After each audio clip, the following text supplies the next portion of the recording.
Good morning. Y'all sing along if you know this. I once was lost in sin, but Jesus took me, and then the light from heaven filled my soul. He paid my heart in blood and wrote my name above, and just a little talk with Jesus made me whole. Now let us have a little talk with Jesus. Let us tell him all about our trouble. He will hear our faintest cry. He will answer by and by. If you feel the prayer returning, if you know that a fire is burning, you will find a little talk with Jesus makes it right.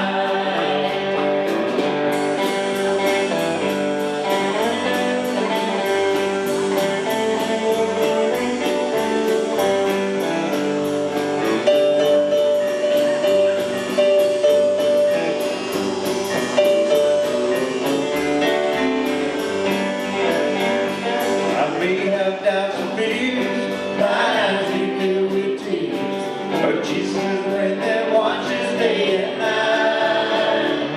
I go to him in prayer, he knows my every care, and just a little talk with Jesus makes it right. Now let us have a little talk with Jesus. Let us tell him all about our trouble. He will hear our faintest cry.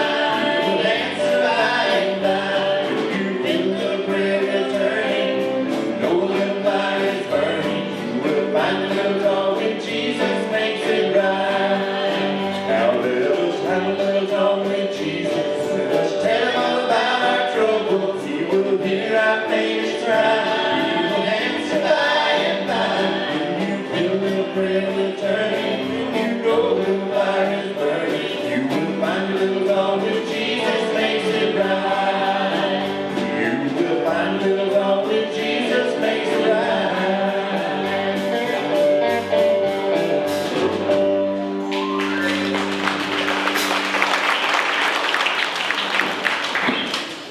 I'm looking for somebody.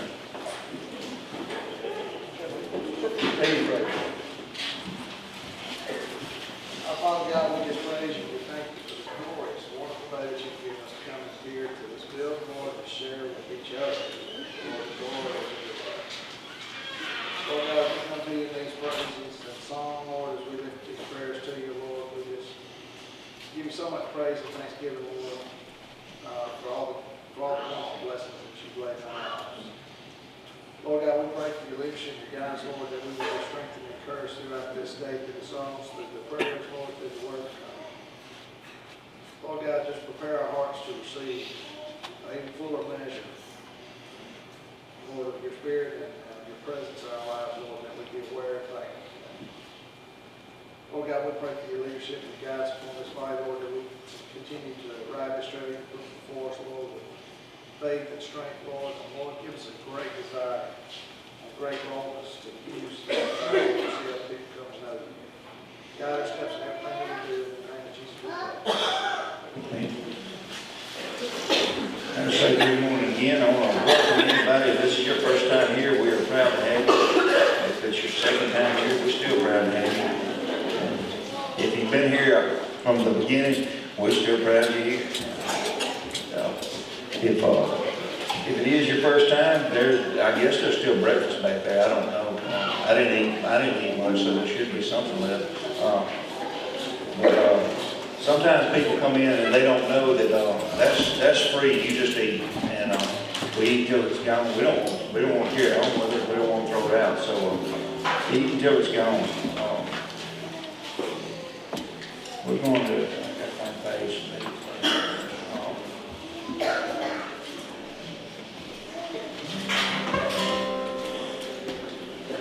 If you've been here a while, you probably know this and you can sing along.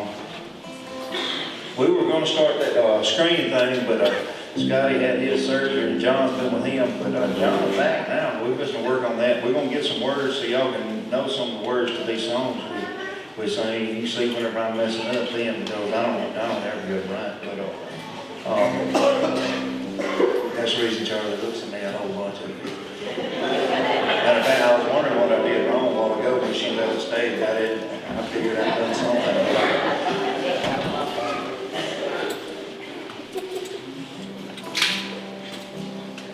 In the morning, when I rise, in the morning, when I rise, in the morning, when I rise, give me Jesus, give me Jesus,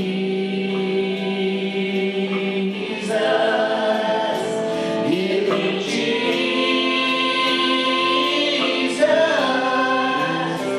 You can have all this world, just give me Jesus.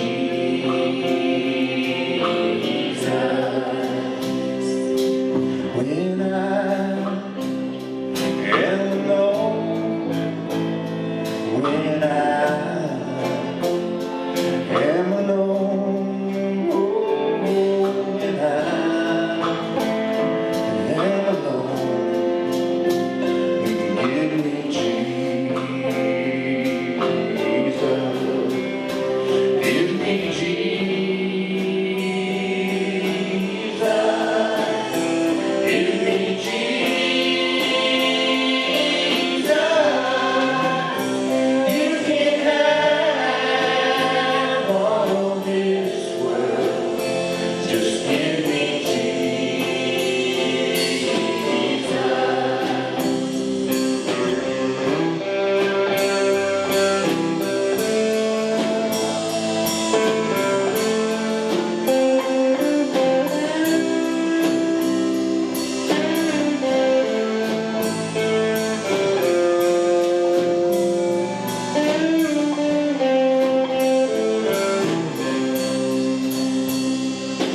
When I come to die, when I come to die, oh, when I come to die, give me Jesus, give me Jesus, give me Jesus. You can have all this world, just give me Jesus. Give me Jesus. Give me Jesus. You can have all this world. You can have all this world. You can have all this world. Just give me Jesus.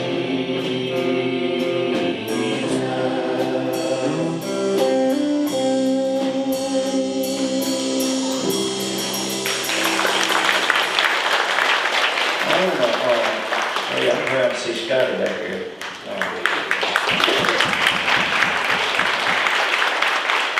I'm not gonna try to make anybody feel bad, but he gets out of the hospital to come up here to go to church. Some of us just sleep late and can't hardly make it on. You know, I appreciate his dedication. We love you. Y'all stand up. He's in a wheelchair. Don't expect him to come around and shake your hand. You go around and shake his now, okay?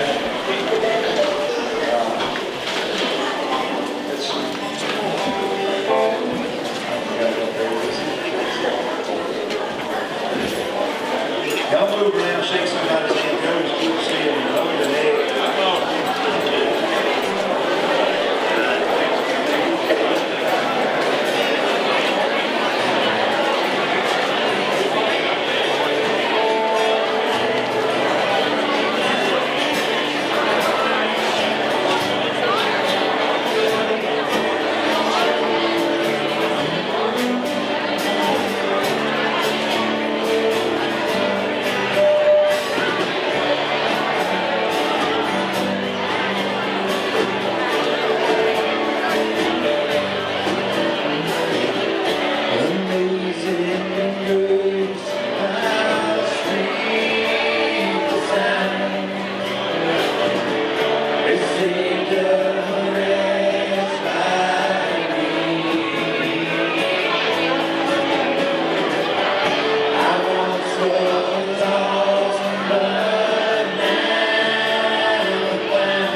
Rock of ages, cleft for me.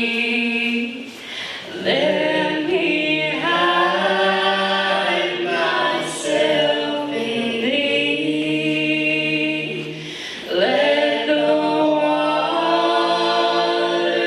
and the blood from thy wounded side which flowed be of sin the double cure. Save from wrath and make me pure. Not the labors of my hands can fulfill thy lost demands. Could my zeal no respite know? Could my tears forever flow? All for sin could not atone. Thou must save, then thou alone. While I draw this fleeting breath, when mine eyes shall close in death, when I rise to worlds unknown and behold thee on thy throne, Rock of ages, cleft for me. Let me hide myself in thee.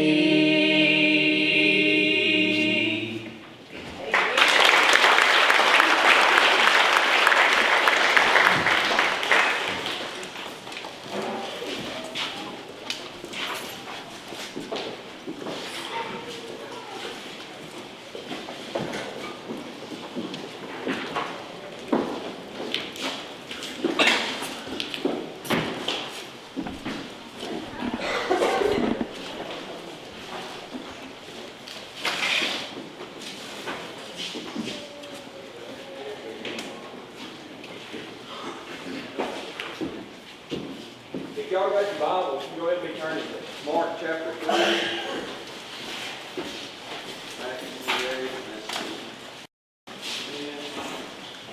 We're going to be in a few places.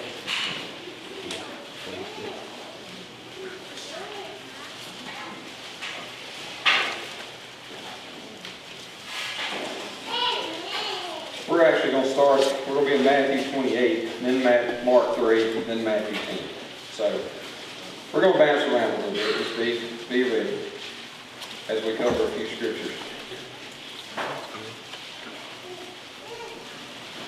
But Matthew chapter 28, at verse 16, Jesus is speaking to them. This is just before he's about to ascend to the Father, and he tells them in verse 16, he says, "Now the 11 disciples went to Galilee, and to the mountain which Jesus had directed them. And when they saw him, they worshipped him, but some doubted. And Jesus came and said to them, All authority in heaven and on earth has been given to me. Go therefore and make disciples of all nations, baptizing them in the name of the Father, and of the Son, and of the Holy Spirit, teaching them to observe all that I have commanded you. And behold, I am with you always, to the end of the age." Let's pray. Father, I thank you for the worship time that we've already had this morning. And Father, I thank you for each person that's here with us today. And Father, I ask you now that you would open up your word to us. And Father, I ask that you would remove my words far from me, Father, and replace them with yours and yours alone. In Jesus' name I pray. Amen. This was one of those weeks where I was actually on vacation all week and ended up working at something just about the whole week. But was struggling to settle on a message and just could not get settled on a message until yesterday. And yesterday, went to the 4-H show. It was the last 4-H show of the year, and I'm usually either working or something busy, and I don't do tons of stuff. I do what I can, but I leave certain jobs to other people because there's just certain jobs I don't need to do. Okay, there's things that I don't need to do, and the number one job that I don't need to do at the horse show is drive the tractor. I'm not a good tractor driver to start with, and I sure enough can't drive a tractor that's as old as I am. And that thing they got up there is close to as old as I am. And I got there, and my understanding was Melissa Brown had the flu and was not going to be able to be there to cook. So I'm thinking, I can do hamburgers. That is no problem. I can do that. So I get up there and I go to Gina and I ask Gina, I said, what you guys got y'all need me to do today? I'm here all day. We were there cooking pancakes, and I said, what do you got that you need done? She said, well, we got to have a tractor driver. So I said, well, I can go find you one of those. And there was nobody there over 18 that was affiliated with the 4-H that could drive that tractor. And I'm there, and we don't normally drag between certain events, but she's like, you might want to drag, because before you get out there and start dragging, you better drove that thing once. And I want to talk about some equipment most of you don't know nothing about. Don't feel bad, I didn't either yesterday. Okay? So I get on the tractor, and they've got one of these reveal rakes. Now, I know that Chris and Cole and Brian know exactly what I'm talking about whenever I say you can make a mess with that thing. It's got little levers to where you can make the front go down and dig, and you can raise the back end up, and you can push the middle down, and you can do all this stuff. And on top of that, I don't know nothing about the tractor. You know, the tractors that I drive that's got a little age on them, when you reach up here and you pull the little thing down, that's the throttle to make it go, it'll go so far. And when it comes all the way down, that's all you got. That's wide open. Well, I jump on this tractor and I start playing with all these knobs, and I figure that out. Well, this raises this thing up, and this raises that thing up. And whoever hooked those cables up took the cable that makes the front of the thing go up and down and put it on the little lever in the back, and the thing that makes the one in the back go up and down, and they put it on the lever in the front. Now, for me, I'd have swapped that around, but anyway, they didn't do that. So I figure all of that out, sitting out there in the shed by myself. Doors closed, and figure all that out. And then I got to try to figure out how to go forward. And again, I'm in the shed by myself. I open the doors, and I'm trying to go forward, and I'm going nowhere. I'm sitting there. Finally, I figure out how to get the gears, and they're all up here. Some of y'all know tractors with gears up here. I don't. And I'm trying to figure out a gear to get it in, and I finally get it in a gear, and I go out there, and it won't go very fast. It's just barely going. But it's got a throttle down here for your foot, so I'm mashing the throttle. But I'm used to being able to throttle with my foot, or I can pull it down and make it go as fast as I want to, and I don't have to deal with it. And I couldn't make this thing happen. Well, we're there, and I get through the first time, and it's not too bad. They're fixing to do Western pleasure stuff, but they're not got to be that good for that. And I get through that, and then they drag for the poles. Well, I kind of get through that. It does take a while, but I do get through it. And then the first time that I drag, that the poles are out there, I've done notice off over here on the other side of the arena, David Peter is standing over there. Now, some of y'all know Mr. David, some of y'all don't, but Mr. David has worked the dirt at New Albany for years. And I see him standing off over there, and I think, you know, if I drag this out long enough, he might stay here and do this. So I'm out there and literally struggling because I don't know what I'm doing. I'm digging holes and everything else. And finally, I get through it and I get done, and Mr. David comes and over there, and he's like, well, you got this set, you got that set. And I'm like, I don't even know how to set that. I don't know what you're talking about. Well, finally, he lets me drive one more time, and it got worse. It just steadily got worse.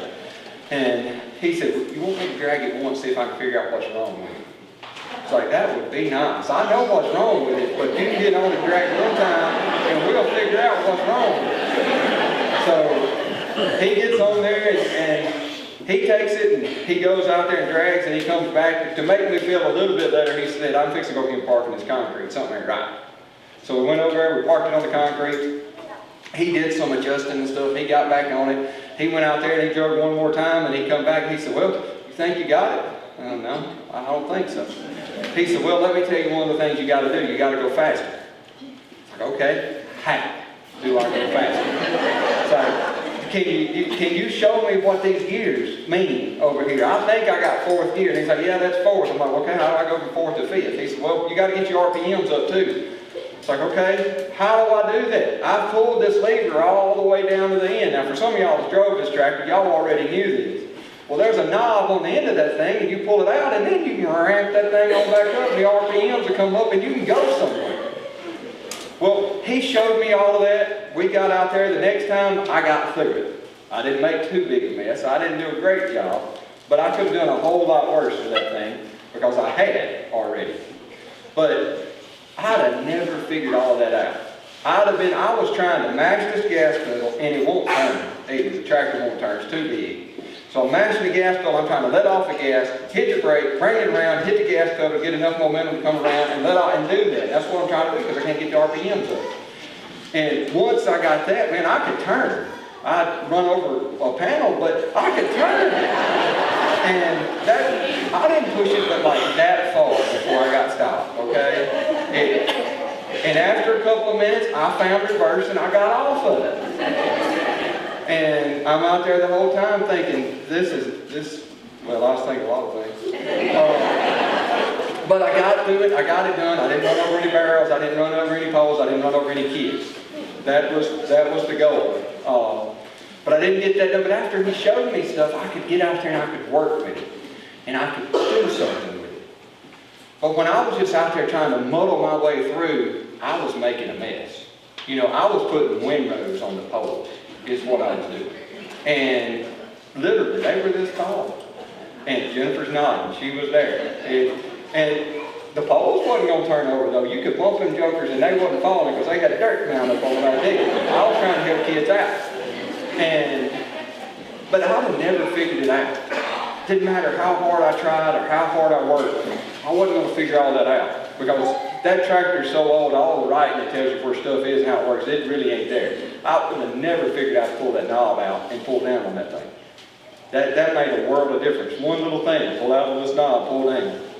And you got the speed that it takes to get it done. You know, the verses I just read, Jesus tells the 11 that's left. Judas Iscariot, we know, is the one who betrayed him. And he tells them, go throughout all the world and make disciples. How do you do that? Well, let's look at how Jesus did it. Okay? We'll make that start making sense in a minute. And first we want to start with Mark chapter 3 and verse 13. We're just going to read a couple of verses from there and we're going to jump over to Matthew's Gospel again in chapter 10. But in Mark's Gospel, chapter 3, verse 13, it says, and he went up on the mountain and called to him those whom he desired, and they came to him. And he appointed 12, whom he also named apostles, so that they might be with him, and he might send them out to preach and have authority to cast out demons. Now, what I want you to see from that verse of Scripture is, first, Jesus calls those whom he desired. Now, first thing you've got to understand is that Jesus is knocking on hearts. Scripture says that he stands at the door and knocks. He just simply wants you to open up. Well, the first step in making disciples is first and foremost, you've got to have faith in Jesus Christ. If you don't have that, you're not a disciple. You're not going to go anywhere. You're not going to get anywhere. You've got to have faith in Jesus Christ to ever become a disciple. And to ever be able to make a disciple, you must first be one yourself. That's not a little requirement. Actually, that's a major little requirement. You've got to be a disciple of Jesus Christ yourself to be able to make one. So first I want you to see that Jesus called those whom he desired to himself. And if you read up through there, you're going to find this is a bigger group, but he calls them to him and he sets apart and he appoints 12. Those are the ones that are also named apostles. That's the ones that we think of as the apostles. And then again, as I said, there's 11 of them. He calls them to him and says, why? Here it says that he can send them out to preach and have authority to cast out demons and do the things that he has set aside for them to do. He calls them to himself. Now if you read on down through there, you go through the list of the names, because we're going to cover the list of the names in a moment. When you get to verse 20, it says, then he went home, and the crowd gathered so that they could not even eat. Now what I want you to see out of that is Jesus called the ones he desired to him, the ones that he was going to be able to pull in closest to him. See, the process of making a disciple is that me personally, I get the honor of standing up here and speaking on Sundays and doing some teaching on Wednesday nights, but only a select group of you will I ever be able to truly pour enough into to see you grow and make disciples. Now, I have to depend on that group pouring into others. And then that group pours into others. And through the process, each one of us pouring into the others, we make disciples. Jesus pulled aside, and he pulled aside the 12. Now, we know that he preached to the enormous crowds, because we know that he fed 5,000 men in one setting. So if you take that whole crowd, that was probably 10,000 people that Jesus had that he was speaking to and preaching to. But he poured himself into 12. And one of them was going to betray him. But he poured himself into them because he had something that he wanted them to do. Let's jump over to Matthew chapter 10.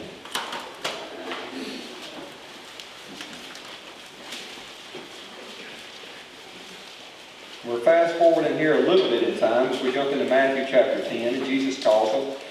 In verse 1, he says, and he called to him his 12 disciples and gave them authority over unclean spirits to cast them out and to heal every disease and every affliction. The names of the 12 apostles are these. First, Simon, who is called Peter, and Andrew his brother, James the son of Zebedee, and John his brother, Philip and Bartholomew, Thomas and Matthew the tax collector, James the son of Alphaeus, and Thaddeus, Simon the Cananean, and Judas Iscariot, who betrayed him.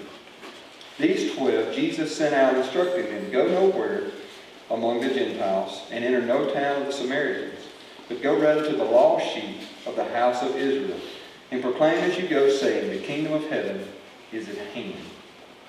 Now, here we find that Jesus has got the 12, and he's been pouring himself into them, and he's been pouring himself into them, and now he sends them out, and he gives them authority to go and to be able to do what it is he's called them to do. Now, it says that he gave them the power to heal diseases and heal afflictions. Now, there's a couple things that I want you to see that he does with these disciples. He takes those disciples, and if you jump down to verse 5, that you find that he sends them out and he instructs them, go nowhere among the Gentiles and enter no town of the Samaritans, but go rather to the lost sheep of the house of Israel. Now, what I want you to see here, Jesus has poured himself into these 12 disciples. And he has poured himself into them, and he has poured himself into them, and he's poured himself into them. And now he's got them ready. He's got them ready to be able to be sent out and to do what it is that he's called them to do. Now, I want you to see what he sends them to. He sends them to the people that they are going to relate to, that they are prepared to minister to. You see, when we look at the Great Commission, Jesus says that they're going to go to Jerusalem and then to Samaria, all of Judea, and to other parts of the world. But these 12, when he sends them out, this time he sends them out right there in their own hometowns, basically. That's where he's sending them. You see, they were equipped to go and to minister to the children of Israel, the lost sheep of Israel. That's right there where they are. That's their cousins, their brothers, their sisters, their family, their friends. You see, the core group that you're going to be poured into is your family, friends, and those closest to you. Whether you like that or don't, you're pouring into them. You're pouring something into them, whether it's good, whether it's bad, whether it's intentional or unintentional. You are pouring something into your family and your friends, your co-workers. You see, if you come in contact with anybody, there's going to be a little something that's going to rub off. It's just the way it is. And the people who are closest to you, you're going to rub on them the most. Sometimes you're going to roll them the wrong way. That happens. But they're the ones that He is equipping you to go to first. You see, we've talked about this in the men's class several times, that how much easier it is a lot of times to go to where you don't know anybody and start to share the gospel. Those people don't know you. You're going to go home, you're not going to see them. They might be hard on you, they might be tough on you, but you don't ever have to deal with them again. But the people Jesus sends them to are the people that they're going to have to come in contact with steadily, come in contact with all the time. See, when we start reading through the Gospels, we oftentimes forget, guys, that from the beginning of the Gospels, or the beginning of Jesus' ministry, until the end of the Gospels, you've got 3.5 years. And the vast majority of the Gospels are written in the last week of His life. You've got all of this time that He's spending with these folks, that He's hanging out with these guys, that He's pouring into them, that He is ministering to them and discipling them to get them to the point to where they can go out and be effective. The verses right before, Jesus is speaking right before in chapter 9 of Matthew, when He tells them the harvest is plentiful, but the laborers are few. Therefore pray earnestly to the Lord of the harvest to send out laborers into His harvest. You know, that was true 2,000 years ago. It's true today. That the laborers are few. The harvest is greater now than it was then. The harvest is greater now than it's ever been. You don't have to go hunt people to disciple. They're everywhere.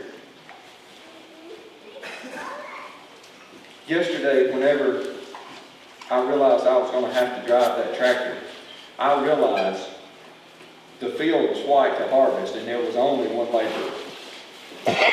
And the laborer had no idea what to do. No idea what to do. And as I'm sitting in that building doing all that stuff I talked about earlier the whole time, I'm not going to lie to you. I'm saying some prayers that somebody shows up. Well, I'm out there and I realize Cole has showed up as he's driving off. And I'm like, well, there goes that idea. I thought my prayer was answered. And Cole was headed out, so I'm like, I'm stuck. And then I saw Mr. David and got him on the tractor, and I thought, hey, we answered a prayer. Well, he jumps off the tractor, as I said. It's like, you think you got it now? No. God answered the prayer. He answered the prayer in Mr. David. You know, if he'd have never came and showed me how to do stuff, that was going to stay a disaster all day. But he discipled me on how to operate that tractor. He told me what I needed to do to be able to be effective. Now, can I go and do it and be as good as him? No. He's got, I don't know how old Rachel is right now, but he's been doing this up there just about since Rachel was little. So he's got years of experience of working that dirt. But he could help me be effective for a little while. Now, if I'd had to keep dragging that dirt, if I'd had to keep dragging that dirt, it was going to get worse, and it was going to get worse, and it was going to get worse. But he had me where I could get through. Now, I got this thing up here for Jimmy. Because I was trying to think of something to really be able to make this hit home. You know, this is not your regular rope. I'm just going to follow a little bit. Y'all can you hear me in the back? Yeah. A little bit? Okay. All right, I'll come back there. If it'll help. But anyway, I've played with ropes half my life. Actually, when I realize how old I am now, it's been over half my life. Okay? But I've played with ropes, but Jimmy brought this thing in, and folks, when it goes to rope and a cow, I don't need this thing. Don't need to mess with it. Jojo, come here. Anyway, but when you got something like this, and you're used to digging with 30 to 35 foot of rope, Take this to the end right there. And you start dealing with it. If you get a cow or a donkey or a horse or anything, no different from Scotty or money. There you go. And you get it out there on the end of this road, you can get it pretty big wreck. Because that's a long way to go to the end. Now somebody can handle 30 foot of rope. You give them this, they might get something caught. And getting it caught might be the worst thing they ever did. They got no idea what to do. I can tell you from personal experience, you can let it go, that if you can be on your feet and get something in this rope, you can get in a wreck. But you get this thing wrapped around you so many times that wherever the cow goes, you just go with it. He's taking you with him as he goes. And there ain't nothing nobody can do to help you either. Actually, they're probably not paying attention. They just gonna leave you all wrapped up, thinking your name. But there are some people here who might could take a rope like this and do something with it. If they know how to use it. They know how to do stuff with it. I'm not one of those people. I gotta know my limitations. Just like driving that tractor. I gotta know my limitations. He gave me enough information, and Jimmy gave me enough information about how to throw this thing that I can't throw it a little bit better than I could. I ain't figured out how to do anything with this, but I do a little bit with this thing, because it throws a little bit. He showed me some stuff to do, because this is just different than the regular rope of what I'm used to. So I can take it and do a little something with it. Kind of like that tractor, I can take it and I can do a little something. You wouldn't want me to drag a whole barrel. It's 100 horses by the time it was over. For me to be able to use this a little bit more, I'm going to have to get out there and I'm going to have to spend some time with Jimmy and him showing me how to do that, how to work with that thing, what to do with it when you get something on the end of it and it gets further out there than you're used to having. He's going to have to spend some time with me or I'm not going to be able to use it. If I'm going to have to drag the dirt and you all, Mr. Davis or somebody's going to have to come spend some time with me and let me just drive around in that thing, messing up the dirt when it don't matter. It's learning how it works, how it functions, how it operates. Somebody's going to have to spend some time with me if I'm going to be able to do either one of them.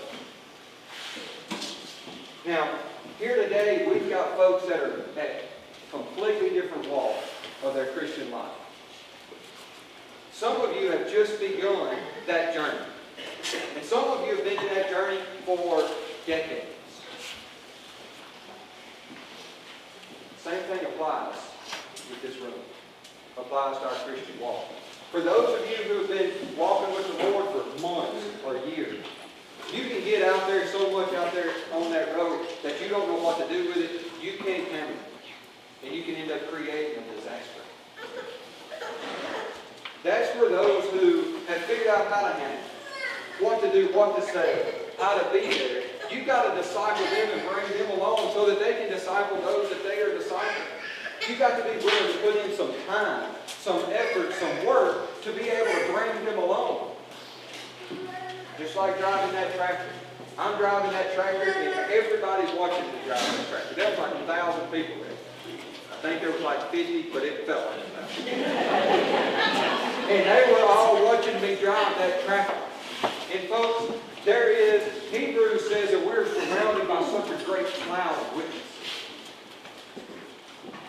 We are surrounded by an enormous cloud of witnesses that are watching us each and every day that we profess Jesus Christ. They want to see how we're going to do. The field is ripe on the harvest. But we got to have laborers that's ready, willing, and able to go and to reach that harvest. And what that means is those that have learned, that are walking the Christian walk, you've got to be able to pour out of yourself into others and make them better. David could have stood in the corner of that arena all day yesterday and just laughed at me with some of the other people that were laughing at me. And just left it a disaster, but he didn't. He saw that I was in a desperate situation. Last couple examples from the same story. One, not toot my own horn because I was forced into that, okay? But I was willing. I was willing because I didn't have no other choice. There's a lot of times, folks, when we see Christians who out there is willing, and they're trying to share, and they're trying to do their part, but they really don't know how. And instead of being willing to step in and come along beside them and help them through and help them to grow and be able to help them accomplish what it is that God's called them to do, we stand at the end of the pen and just kind of snicker and laugh about how much they're not getting done, or how much better we might could do.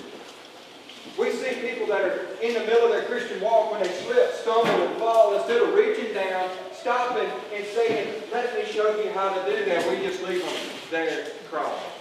When your kids started trying to walk, and they fell down, you didn't just leave them laying there and say, you know, it'd be better for you if you just crawl.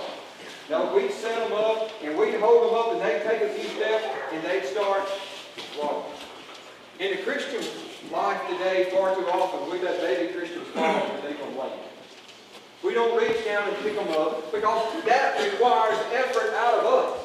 It requires us to have to do something, to have to be involved and connected and willing to give of ourselves. Jesus spent 3.5 years of his life pouring into a group of men that he sends out. And they have been pouring in to a group of people. And the entire world gets turned on its head off of what they did. Because Jesus had prepared them to carry the message of salvation to the world around them. They were called to a specific group of people at first. As they grew, their target audience expanded. They poured into people that expanded the target audience. Folks, today you have a target audience. As you grow, it will expand.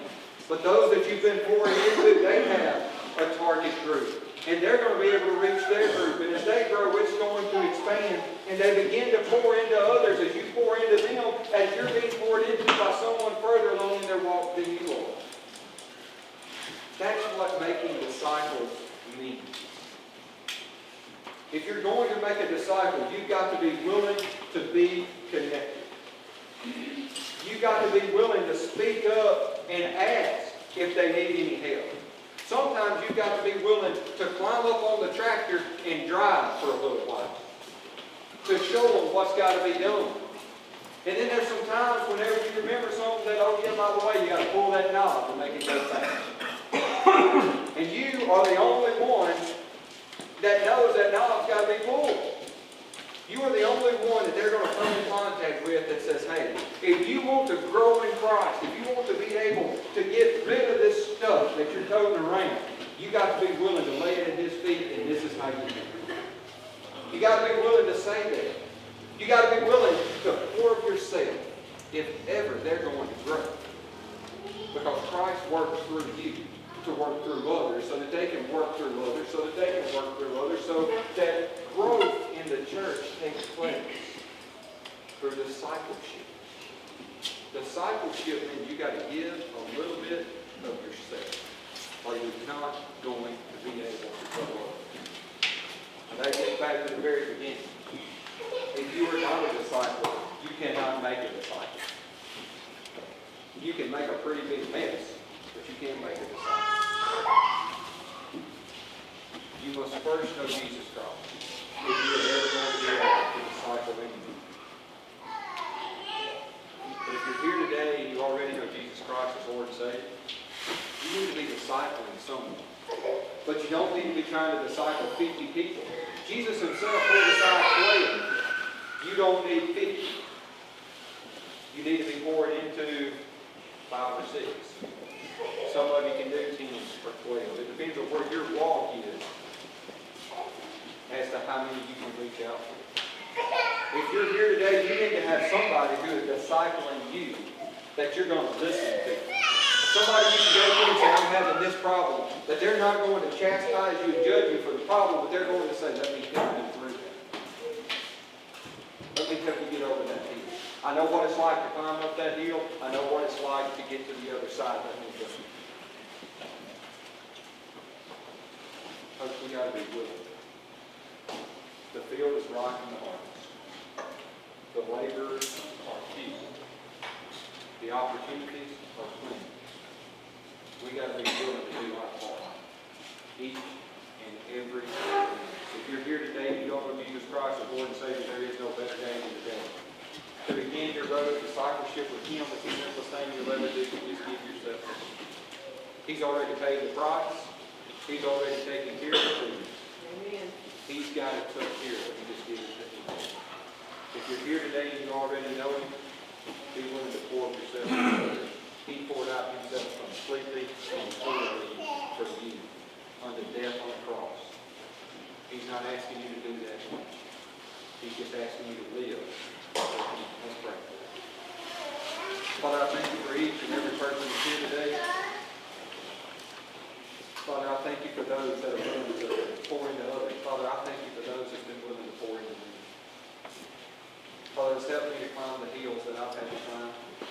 Father, that's picked me up at times when I couldn't move forward on my own.